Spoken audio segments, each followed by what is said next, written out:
Une inquiétude horrible nous saisissait après la saisie de l'AFSCA. Nous tremblions à la fois pour la vie de nos 112 équidés, mais aussi d'être prisonniers d'une suite sans fin d'entraves ou de la part d'individus peu bienveillants, pleins de ressorts et de talents pour entraver, voire ruiner tout notre travail pour les chevaux. Par leur attitude, ils en ont donné la triste démonstration. Conscients de la fragilité de notre situation face à ces bourrasques de déraison, nous ne savions pas quel remède pour contrer tant d'inhumanité.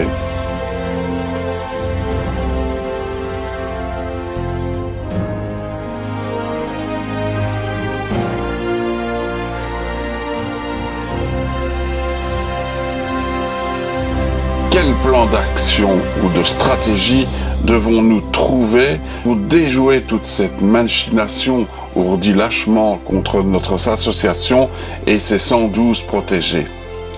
Allions-nous plier aux déplorables édictats imposés par l'AFSCA ou, au contraire, allions-nous tenir tête? Au début, nous pensions tenir tête et faire front contre l'AFSCA et ne pas accepter leurs impositions absurdes.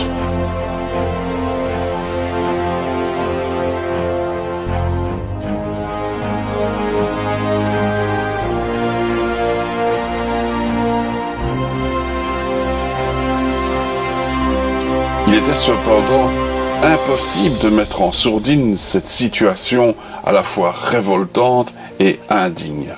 Une semaine après le déclenchement de l'affaire de l'AFSCA contre notre refuge, la nouvelle de notre malheur s'est très vite et très largement répandue grâce aux réseaux sociaux et aux médias.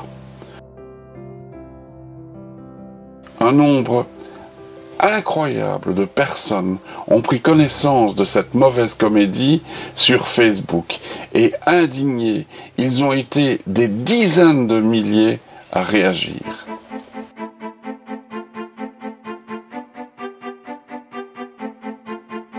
Qu'ils essaient donc de venir saisir un de vos chevaux pour l'euthanasier. Il m'est impossible d'imaginer la fermeture de votre refuge et la mort de vos protégés.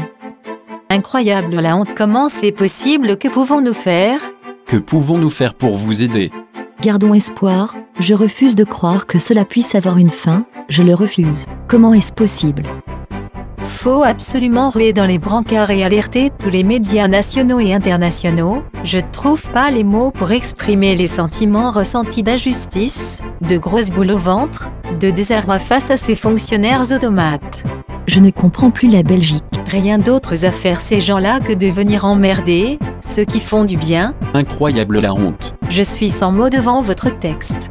Mais où va le monde? Les assassins sont en liberté et les sauveurs condamnés. Vendredi, c'était carrément l'électrochoc.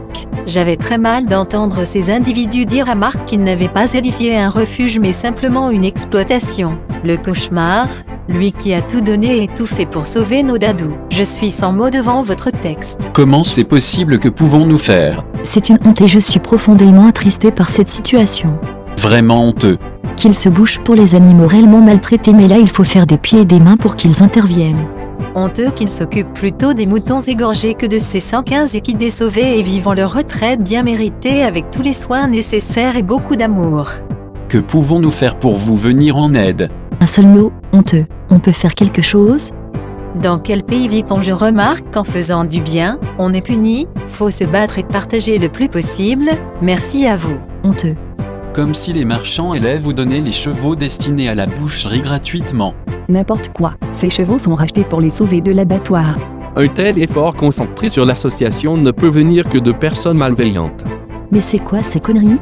Ils n'ont vraiment pas de cœur. Je suis hors de moi. Courage. Qu'ils aillent plutôt chez les marchands de bestiaux. Mais là, ils n'oseront pas aller. Mon Dieu, je suis choqué. Animés par la jalousie et la rancœur, ils ne gagneront pas cette partie. Nous serons tous unis pour défendre le refuge. Ils n'ont que ça à faire. Je pensais que les fonctionnaires qui travaillaient au bien-être animal aimaient les animaux. Courage pour vous. Je suis choqué. Honte à ceux qui vous veulent du mal. De tels agissements ne m'inspirent que dégoût. Honteux. Pas d'autres mots, ils ne font que mettre des bâtons dans les roues. Tenez bon tout le monde et derrière vous. Pauvre Belgique, où vas-tu? Amitié et soutien à 100 chevaux sur l'herbe. Quel que soit notre désarroi intérieur et notre abattement, jamais nous n'avions été autant entourés et soutenus par un nombre vertigineux de chaudes et réconfortantes manifestations de sympathie et d'amitié à notre égard. Mieux, nous remercions ici, avec toute l'effusion de notre cœur, Camille, Jean-Claude et Marie-Chantal qui ont décidé de financer les 5 000 € nécessaires à l'identification de nos chevaux. Ces personnes pleines de sensibilité et de générosité ont vraiment en elles cette part précieuse et si rare de cristal dans leur cœur que bien d'autres ont hélas complètement perdu, semble-t-il.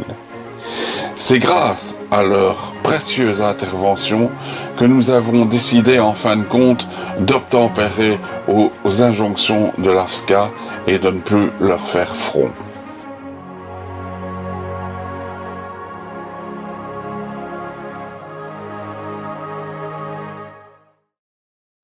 Dans notre prochaine vidéo, vous allez pouvoir découvrir comment le fameux inspecteur de l'AFSCA, usant de toute ruse et artifice, abhorrant tous les ressorts de ses indomptables ressentiments, et bien ne sachant qu'inventer pour nous perdre dans l'opinion du public, et bien ce triste personnage a même créé une page spéciale sur le net où il se plaît à fustiger incessamment notre refuge par un florilège d'injures, de contre-vérités et de manœuvres implacables.